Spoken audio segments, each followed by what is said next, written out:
Hey, prospectors, fun one for you here. I hopped on LockedOn Reds with Jeff Carr to talk about Elly De La Cruz and the insane week he had last week, as well as some of the other top prospects, Matt McLain, Brandon Williamson. We gave Andrew Abbott some love, made the futures game. We don't talk enough about him, and even discussed the parameters of a Luis Castillo deal with the Dodgers. You'd probably have to get Bobby Miller, I think, in that, right? Let's talk about it. You are Locked On MLB Prospects, part of the Locked On Podcast Network, your team every day.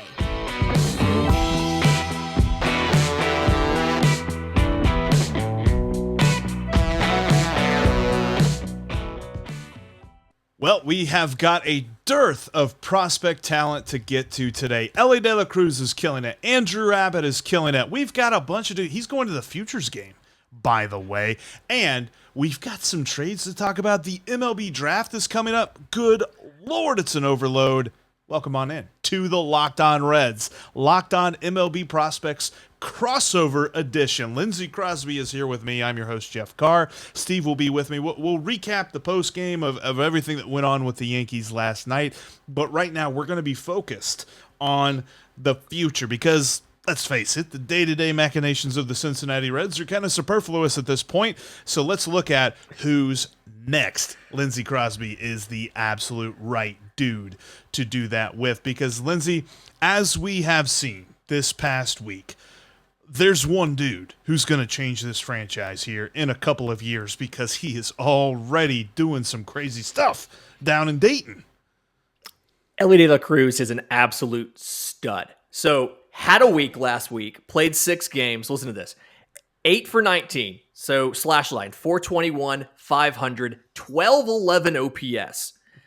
5 home runs, somehow all solo shots. That's kind of weird, but whatever. 5 RBIs, 6 runs, 3 stolen bases. So 20 home runs for the season.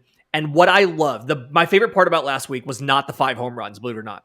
My favorite part was he struck out 3 times in the series opener and then only once over the next 5 games. And so it's just kind of the growth of the plate discipline of Elly De La Cruz. We talked in the past about how aggressive he was at the plate. And this is something, his slash line's gotten better in every single month. He's at over 300 on the season now, has over 20 home runs. And I love that his batting average is the exact same, whether runners are on base or the bases are empty. Like he's taken to Dayton. He's killing it. I expect him to get promoted pretty soon, if not by the time this drops tomorrow. Well, he's already setting like season marks for the Dragons when you're talking about some impressive statistics like things like homers and stolen bases and things like that, like names that we haven't heard in a long time in the Reds system that he's being compared to, but those guys did it in a full season. He's doing it in half a season. Yeah, it's something where the story had been like he's got the speed, he's got the arm, he's got power, and he just had to like figure out the right offensive approach. He's done all of that. I think he's the number 1 prospect in the system. I think he probably is deserving of a top 30 spot in all of baseball. And I think he's going, in a few short years, is going to be a perennial all-star candidate that is one of those guys you see on the marketing posters. He's that good. Yeah, I think I teased today that we were going to just figure out how many MVPs he will win here in the future. No, I've seen the updated rankings. They have him at number 50. I think that's too low. I'm with you, but I'm a little bit biased. But I don't care because he should be way up there because Elly De La Cruz is awesome. But we are going to give you some updates here on today's crossover Reds and MLB prospects. We started with Elly De La Cruz because, let's face it, that's where the Reds' hopes and dreams begin. But I mentioned those updated prospect rankings. There's, I think, probably the top dude for the Reds, Nick Lodolo at 24. I mean, I can't remember exactly how much for pitchers the qualification is to still be a prospect, and I know that differs based on what website you're looking at, but I'm guessing he's going to graduate from this list pretty quickly. But how does the rest of the list shake out for the Reds? Yeah, so a lot of kind of moving parts there. Matt McLain at 3 is really interesting to me because, and I've talked on the show before about the issue that I had with Matt McLain at 3 was coming out of UCLA. It was very, very contact oriented. Didn't have a ton of power and didn't look like he could add power to his game. Just the way that his handset was, the way that his stance was, everything was geared towards sheer contact, no power. And he's somehow gotten that in there. So he's 12 home runs right now, 59 games, slugging of 470. This is in double A, so 237, 352, 470. And I think that when you watch some of the film, he's adjusted the swing and he's like been able to generate more load with his setup and his handset and where he does everything. Add a little small leg kick in there.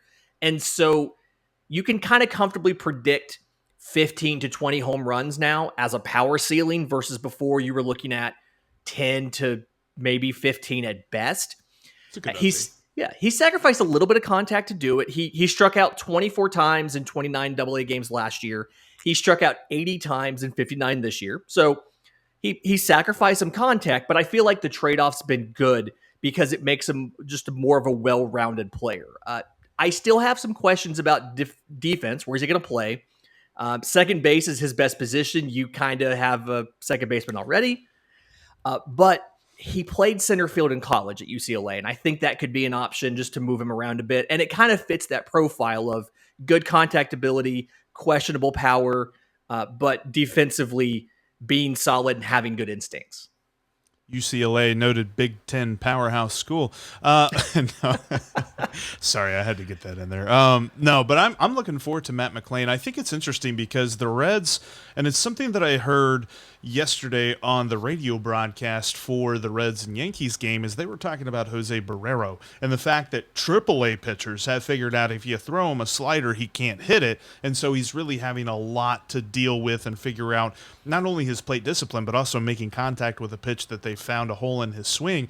I have confidence that he'll get there. It's just that's a little bit concerning, seeing that now the problems are no longer health. He was dealing with a lot of health problems. Now that he's healthy, he's having that. So you see guys like McLain, and De La Cruz is still a few years down the road from the majors, but it also kind of makes me wonder, and this is a little bit of a curveball because I didn't ask you to put this in the rundown, but do you see him getting bumped down the pecking order of either shortstop of the future or guy that they rely on in the future at any position?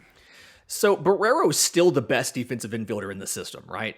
It's a guy, if you have to, like if the play has to be made, you want Barrero as the guy. Elly De La Cruz is good defensively. He's got a cannon of an arm. I think that depending on what his physical development does, he may end up moving to third base. Just kind of the way that his power profile, the way that he should fill out as he puts on a little bit more weight. And part of that depends on what kind of spread you give him there in Dayton after the game. But the thing for Barrero, he is going to move down the rankings a bit. And we've seen it a little bit already. And there's a lot of re-rates will come after the draft once everybody's been joined. But it's not so much the 21 game stint in the majors last year. It's the 40 games in AAA batting under 200.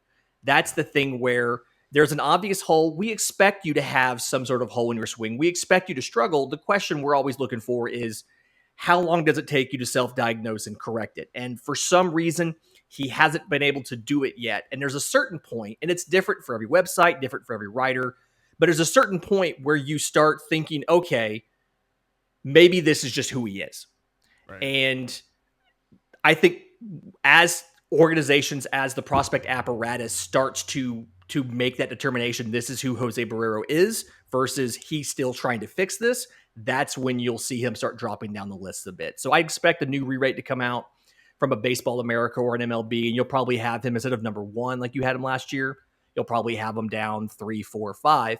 Part of that's Elly De La Cruz is a magician. Part of that is he can't hit a slider. So there's a give and take there.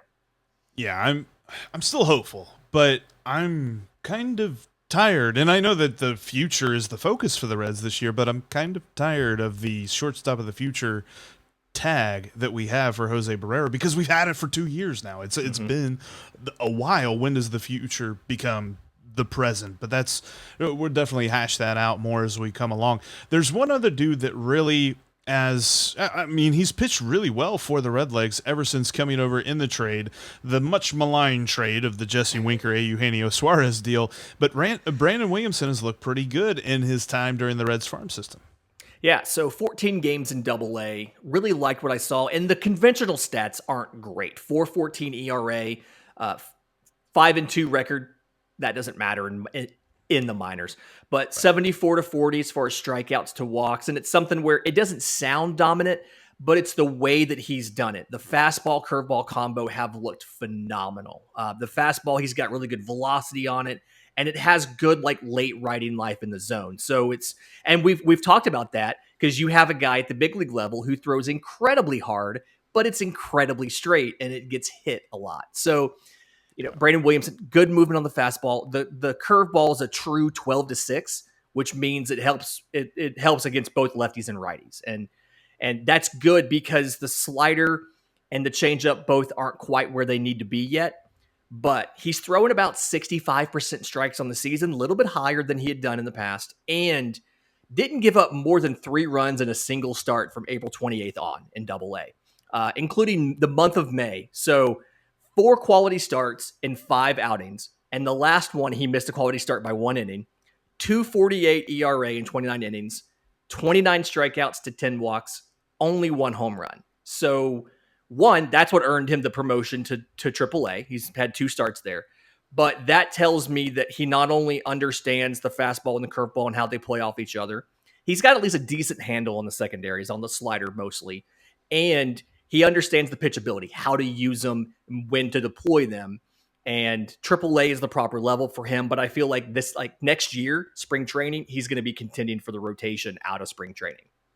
I definitely expect that from him. And he's a guy that I think I heard some folks, and maybe this was a little bit overambitious, but they were talking about possibly seeing him later on this year, whether you're looking at August or September. I agree with you. I think that, if you've still got 2 pitches that you're working on that you have kind of in your back pocket, but you're not necessarily confident in, totally fine with him working that out of AAA. There is no rush to get him to the big leagues whatsoever. Don't start the clock. Right. And don't start the clock in this kind of a year. I know that the question has come up about Hunter Green, which that's a crazy question to me because I think he was ready, and I don't necessarily know that he would have benefited from more time at AAA, but I also can see where Brandon Williamson will. Yeah. And speaking of Williamson, because we're talking about some good pitching, the Reds have gotten some great performances from Andrew Abbott that have us really excited, and the fact that he is going to the Futures game is looking awesome. We're going to talk about that, and I want to get your take on a trade rumor involving Luis Castillo.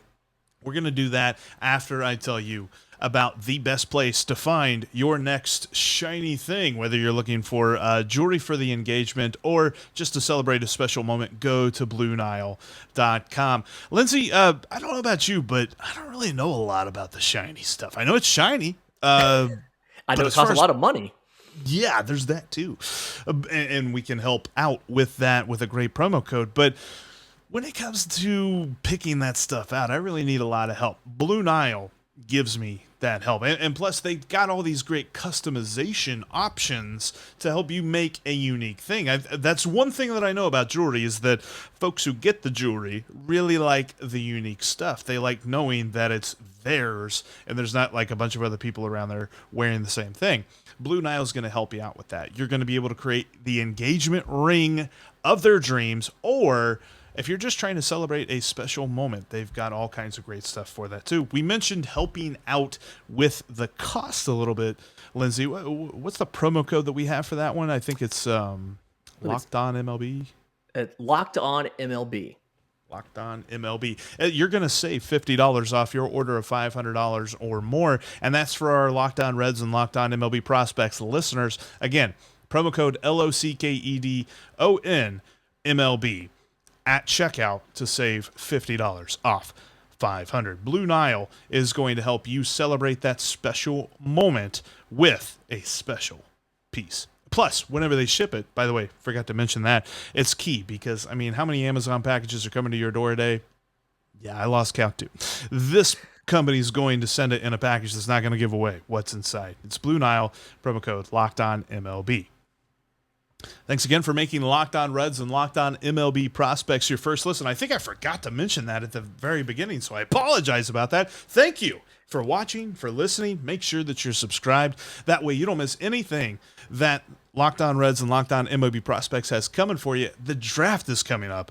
Lindsay's a busy dude. He is letting you know everything about that. We're going to get to his take on what the Reds need to do in this upcoming draft. But Lindsay, Andrew Abbott is a guy that's not getting enough pub. Give me some pub. Okay, so here's the thing about Andrew Abbott, and I think the reason he gets underlooked is he doesn't have a plus pitch, right? He doesn't have any glaringly loud tools, okay? He doesn't throw his fastball 100 miles an hour. He doesn't have a slider that starts in one box and ends up in the other. But here's what he does. He's a really good pitcher. He's got a fastball, sits 92, 93. He can touch 97 with it. It's got some good carry up in the zone. We've talked on my show before about how the fastball up in the zone is the new thing that's in vogue. That and the big horizontal slider. He's got another 12-6 curveball. I've noticed the curveballs in this organization have gotten more vertical. So it must be a focus by the player development staff. But good 12-6 above average curveball. Solid curveball. I like it. High 70s. Changeup is average to above average. But what Andrew Abbott does is he just takes all three of those pitches and he disguises them really well. So he's started 10 games this year, and he's a guy that the stats, again, don't look phenomenal. 10 games, 4-4 in AA, 6.11 ERA. But 17 walks to 59 strikeouts in 45 innings, and he was selected to the Futures game. So the prospect apparatus, the evaluators, everybody else understands he's a really good pitcher. He's got that pitch ability. A rotation full of Andrew Abbotts will not take you to the World Series, but you won't contend for the division without a couple Andrew Abbotts in your rotation. You need these guys to get you, they're your 4s, they're your 5s, to get you through the summer, get you through the stretch run, and get you to the postseason. They're reliable, and they're just good pitchers, and that's what Andrew Abbott is, and we just don't give him enough credit for it. You know who I hear you describing to me, honestly? It's Bronson Arroyo. And I'll take Bronson Arroyo every day of the week. I mean, there was not a single pitch that you're just like, that's the pitch that you got to watch out for. It's just because he pitched every one of them so very solidly. And like you said, the disguising of it was so amazing. And he was adept at throwing them from different arm angles and really just deceiving the hitter. And he understands, because we've talked to him multiple times here on the show, he understands the mental side of the game. It's about just being a little bit more confident and being a little bit more understanding on the mound that, dude, I'm going to get you out. I don't know if you know this or not, but you're not going to get a hit off me. Yeah, you don't know this. I might not know how yet, but I'm going to do it. Right. I've got really good control. I've got a couple options. We're going to figure it out together. Exactly. And that, I mean, that's a beautiful thing to hear, because that is a perfect dude, especially when you've got guys at the top like Green, Ashcraft, and Lodolo. It's a perfect dude to slide in right beneath him, and maybe Williamson is up there with him as well. Like, I mean, that's gonna be a solid rotation. However, there's somebody that I think the Reds could add, and this was something that I talked about on yesterday's show. I look at a bunch of different rumors. I try to figure out what all is going on, what's true, what's not, and there's a lot of chatter around the Dodgers and the Reds. But you know what? I gotta throw this in here real quick. I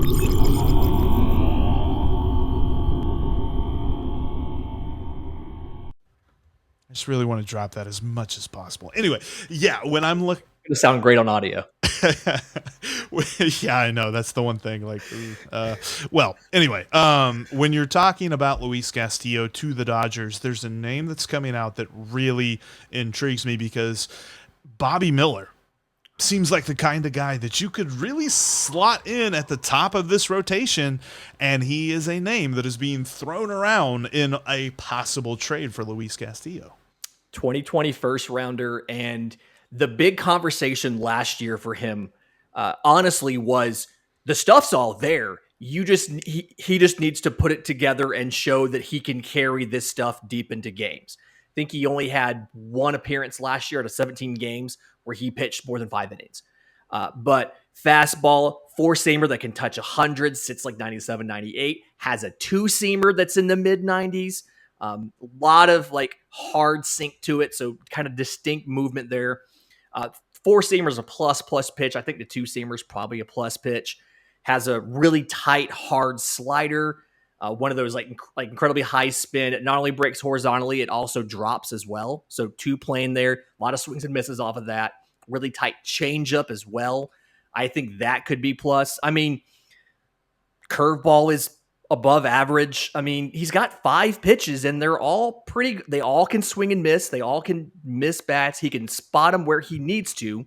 The only real thing that we had to figure out was, can he get the durability? Can he keep it up in games? Well, we looked as we were getting ready to record this episode, and I checked, and this year he went from 1 start of more than 5 innings to most of them are more than 5 innings, including in the month of July. He's 2 starts, 11 total innings, 0 earned runs, 19 strikeouts to 4 walks. Is that good, Jeff? That sounds real good to me. Is that something that would be helpful to have in your farm system and in your rotation? I think he's probably a number 2 with his control being where it is.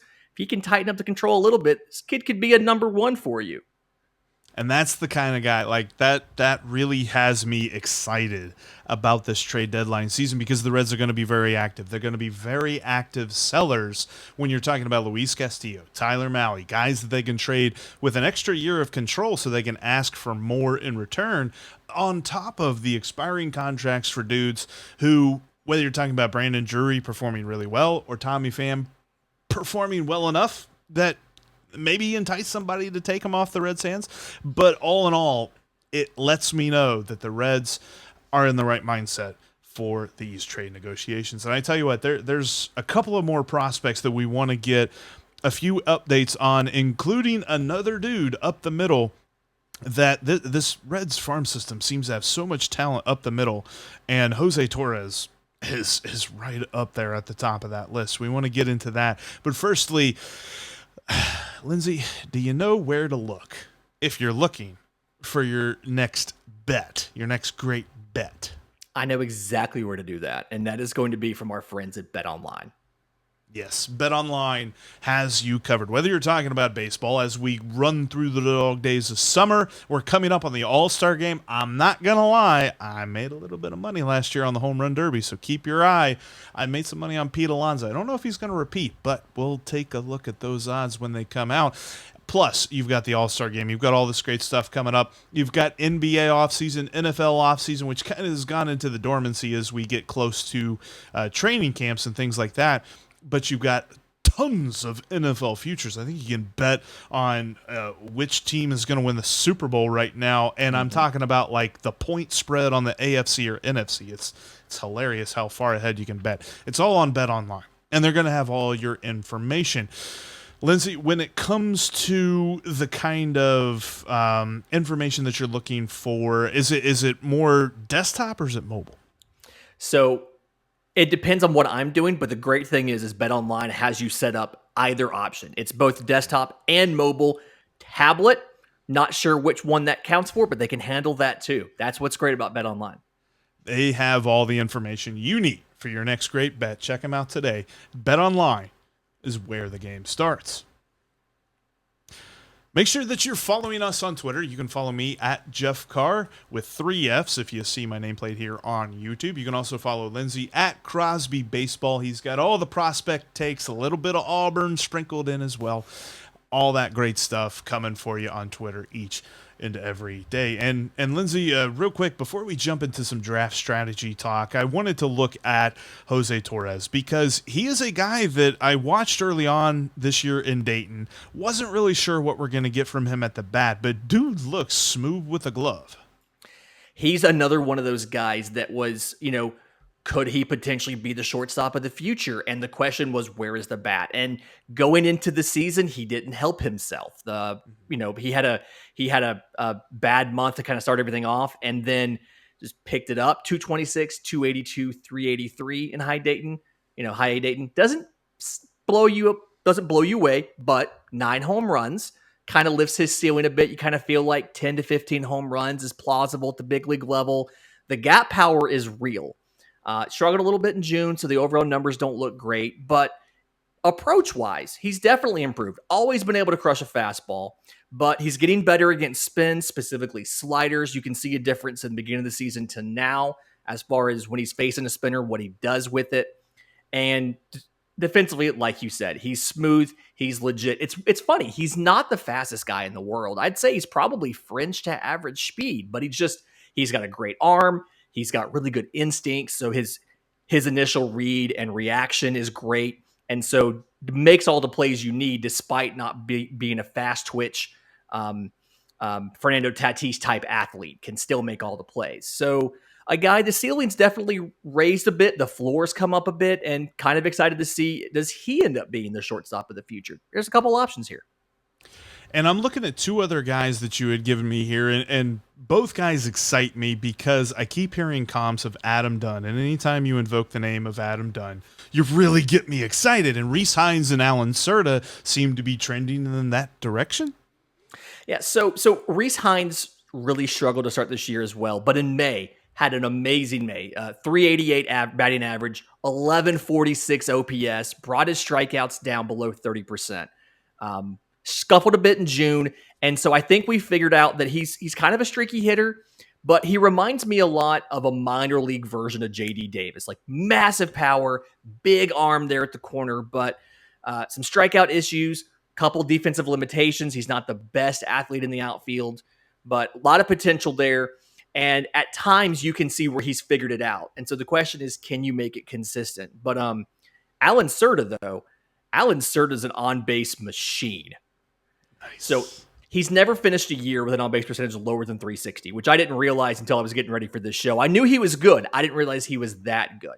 He just went to Double-A, but in Dayton, 219, 369, 488, 13 home runs in 62 games. So it's something where, again, the average on its face isn't great, but the overall result, what you're getting out of it and the process to get there is good as far as the home runs. Obviously, can get on base plenty, 369 in Dayton, like I said, but has enough power to run one out when he gets a hold of it. 13 home runs in high A is something where it's not because he was advanced for the level, it's just because he has good power. And I think he has more power than we thought he did. So the fact that you take him, you've moved him to right field, kind of has that good arm. He's slowed down a little bit as he's gotten older, so you move him to right, combined with great on-base percentage and the ability to put some balls over the fence, has me excited about what Alan Cerda can be, especially because we don't have a ton of outfielders in this system that are like locked into starting spots in the outfield once they get up here. It's funny you mentioned that because I was thinking when we look at this draft and when we look at trades for the Reds this trade deadline season, I kind of want them to look at outfielders because I look at the guys who are coming up and they all have a lot of risk attached to them. And I'm even including like Michael Ciani in here, which seemed to have had a bit of a renaissance whenever he hit Double-A at the batter's box. But overall, I'm just not like overly wowed with what's coming up through the system. And I think that that's something that the Reds could kind of revamp a little bit. I don't know. Yeah, it's kind of tricky. And when you're going into the draft with this and kind of with that mindset, you're in a weird place drafting 18th because you're kind of in between some of the areas. You're too high for some of those big prep names, your Elijah Greens, your Tamar Johnson, things like that. But also you're a little bit early to start taking some of the college bats, some of the outfielders that are out there. And I think the more that I sit on it, the more I think about it, I think that the choice at 18 is either going to be a pitcher, probably a college pitcher, or it's going to be the start of that run of college bats that goes in the 20s. Because we've been talking for weeks now about the expectation is you've got like 7 or 8 different college outfielders, and they could all go somewhere from 20 to 35. And we kind of assumed that the Braves would probably pick a pitcher or something at 20, and then 21 is when that run would start. But there's not a reason why the Reds can't come in at 18 and say, hey, we're going to be the first ones to take a college bat, we can pick the outfielder we like the most. Maybe it's a Chase DeLauder from James Madison. Maybe we want, Brock Jones from Stanford. Like, we can pick which one our models like because we're the first ones to kind of crack crack the seal on that run of college bats there.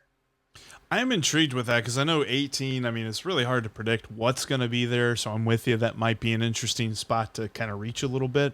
But when I think about the draft strategy for the Reds, I almost kind of want them to be a little bit lower risk, maybe, lower ceiling, but also like higher floor guys. Is that too much to ask where they are in the first round?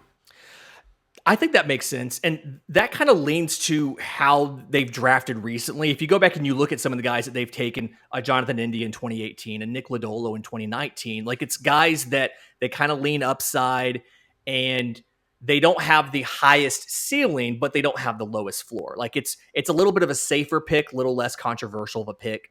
So that's why I kind of think the college bat ends up being the choice, simply because you can plug them all into your models. You can look and see who has the traits we like.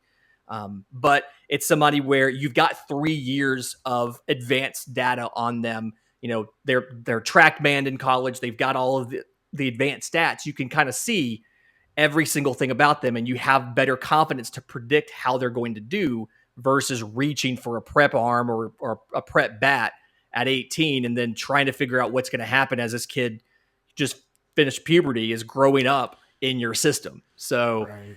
I think it's probably going to end up being something like Spencer Jones from Vanderbilt, Jordan Beck from Tennessee. You're going to see one of those big program, big name college outfielders because you've got so much data and so much confidence in what they're going to be.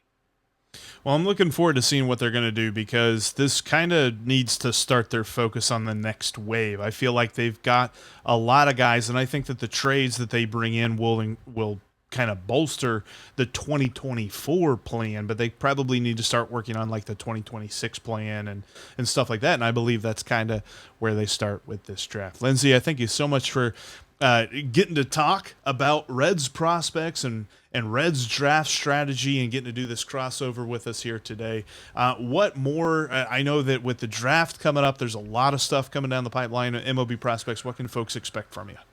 We are doing our final draft preview on Saturday. We're dropping a bonus pod for the second straight week where we're going through last minute news that we've gotten on the draft. We've gotten on where guys are going to go. We're going to go live on Sunday during day one of the draft. We're going to recap the first and second rounds. It'll be me and Jeff Ellis from LockedOn Guardians. And then obviously all of next week, every night we'll give you guys to watch for the next day. And then we're going to be evaluating these drafts, tracking the signings, and also pivoting towards the trade deadline, which is 2 weeks after the draft this year. Everybody loves all of this action at once, except for MLB front offices and people like me. So great time of the year right now, though. We love it. I know that with the draft coming up, there is no better way to get your daily fix than Locked On MLB Prospects. He's going to have you covered every single day. And plus, with the trade deadline going on, we're going to be all over it. The Reds are going to be sellers. I'm saying that until I'm proven wrong, and I'm like 100% sure I'm getting proven right. So that's going to be happening every day here on Locked On Reds. Make sure that you subscribe to both of our podcasts here today. Thanks for making us your first listen. We'll talk to every single one of you tomorrow.